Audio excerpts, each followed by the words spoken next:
Keempat anggota badan diikat. Beberapa pria mengenakan kaos kaki di kepalanya datang.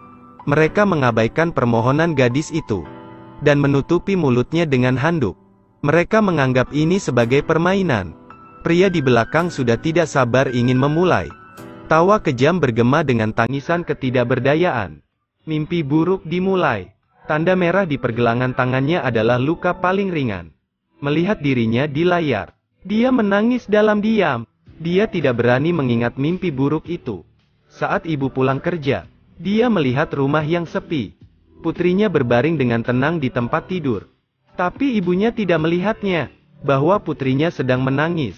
Paginya gadis itu bertanya pada ibunya, "Kapan kita akan pindah dari rumah ini?" Tanpa diduga ibu menghindari pertanyaan itu. "Kemana kamu pergi tadi malam? Kenapa tidak kembali semalaman?" Gadis itu mengucapkan beberapa kata dan bergegas pergi ke sekolah. Nuansa gelap. Gadis itu berjalan untuk pulang. Dia merasa ada yang mengikutinya. Dia berbalik untuk melihat. Tanpa diduga itu adalah pacar yang mencelakainya. Gadis itu ketakutan. Dia sudah mematikan ponselnya, tapi alamat rumahnya tetap diketahui. Dia memohon untuk melepaskannya. Pria itu tersenyum dingin. Teman-temannya datang. Gadis itu ingin kabur, tapi sudah terlambat. Pria itu meminta sebuah minuman dan mengocoknya kuat-kuat, lalu membuka tutup botolnya dan memberikannya ke gadis itu. Gadis itu kembali memohon padanya. Pria itu jongkok untuk memperingatkannya. Jika berani menolak, video itu akan tersebar ke sekolah. Gadis itu tak berdaya. Dia masih sedikit ragu, tapi diancam lagi oleh pria itu. "Jangan lupa aku tahu rumahmu. Jangan bermimpi dan kabur, oke?" Gadis itu benar-benar putus asa. Dia hanya bisa menurutinya, bersiap untuk memulai. Dan pada akhirnya dia meminum obat itu. Saat bangun, kerumunan sudah pergi. Saat ini dia benar-benar ingin mati. Polisi datang menemui ibunya. Sang ibu patah hati. Dia tidak berani membayangkan apa yang dialami putrinya. Dia hanya bisa memohon agar orang-orang jahat itu dihukum. Polisi berjanji akan menegakkan hukum. Untuk yang terbaik harus bisa menjaga berita itu. Tapi Tuhan tidak membiarkannya.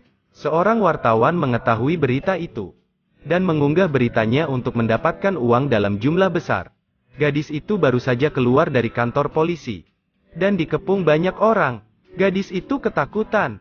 Dia meringkuk di pelukan ibunya. Dia tidak berdaya untuk melindungi putrinya. Ibu memutuskan untuk pindah rumah.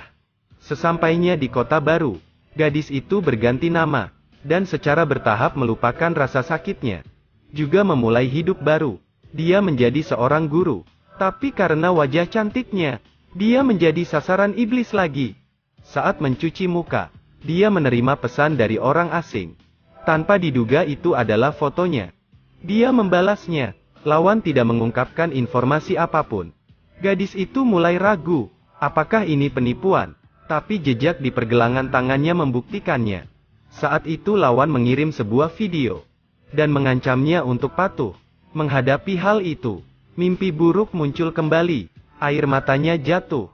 Perasaan tak berdaya muncul di hatinya. Tunangannya pria terpercaya. Ayahnya juga menyukainya. Pernikahan akan dilangsungkan.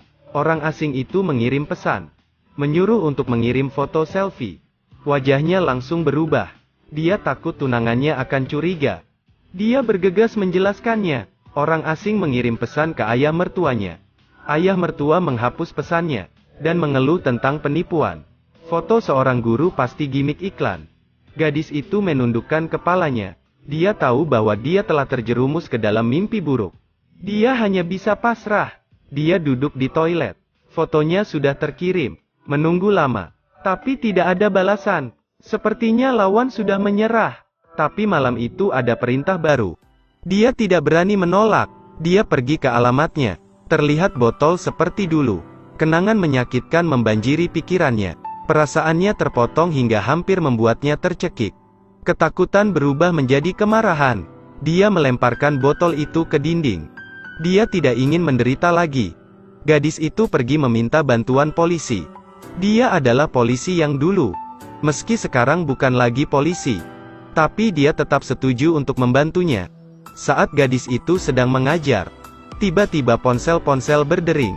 Semua orang di kelas ditambahkan ke obrolan grup. Pembuat grup mengumumkan, akan mengirimkan foto pribadi seseorang. Dia mulai hitung mundur. Semua orang sangat penasaran. Gadis itu ambruk di tempat. Dia tidak tahu harus berbuat apa. Setelah hitungan mundur selesai, mata semua orang terfokus pada satu tempat. Gadis itu terkejut. Ternyata yang difoto bukan dirinya, tapi ratu kecantikan di kelas. Dia bergegas mengejarnya, dan menenangkannya dengan lembut. Dia bertanya siapa dalangnya. Murid itu mulai tenang. Dia berkata dalangnya adalah wakil kelas. Tidak punya uang atau kekuasaan. Tidak bisa melawan. Kini identitas wakil kelas sudah jelas. Selanjutnya adalah serangan balik. Dia mengikuti wakil kelas ke sebuah bar karaoke. Di ruangannya terdengar suara aneh. Dia ingin memeriksanya dan panik. Dia bergegas lari dari para pria yang mengejarnya. Dia ditangkap oleh seseorang. Ternyata itu adalah polisi. Gadis itu berbicara sambil menangis. Dia harus dihentikan. Jika tidak akan ada banyak korban. Polisi itu meyakinkannya, dan berkata akan melapor ke atasannya. Sesampainya di rumah, gadis itu menerima pesan lagi. Itu adalah video muridnya yang diikat. Mengingat pengalaman yang serupa, dia memutuskan untuk melapor ke polisi. Setelah melapor ke polisi, dia datang ke lokasi dipesan. Dia tiba di kantor terbengkalai. Dia menaiki tangga tapi tidak menemukan siapapun. Sesampainya di lantai atas, dia menemukan botol yang familiar. Jika ingin menyelamatkannya, minumlah. Memutuskan untuk meminumnya. Saat bangun, dia melihat orang yang dilepas topengnya adalah wakil kelas. Tapi dia terlihat seperti terancam. Bertanya di mana muridnya diikat.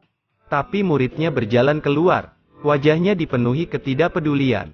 Dia benar-benar berbeda dengan awalnya. Dia menunjukkan senyum iblis. Kamu tidak melakukannya sendiri. Tiba-tiba tersadar. Dia seperti orang gila. Tapi muridnya lebih gila. Untuk mencari uang, mereka menyalakan ponselnya untuk siaran langsung. Sepertinya tidak mungkin untuk menyelamatkannya. Tapi tiba-tiba ada suara di belakang. Ternyata polisi itu datang. Dia menyerbu ke arah mereka. Dia tidak bisa melihat kelakuan menjijikan anak-anak. Polisi sudah mengepung di luar. Murid itu kabur, tapi kakinya ditarik oleh gurunya.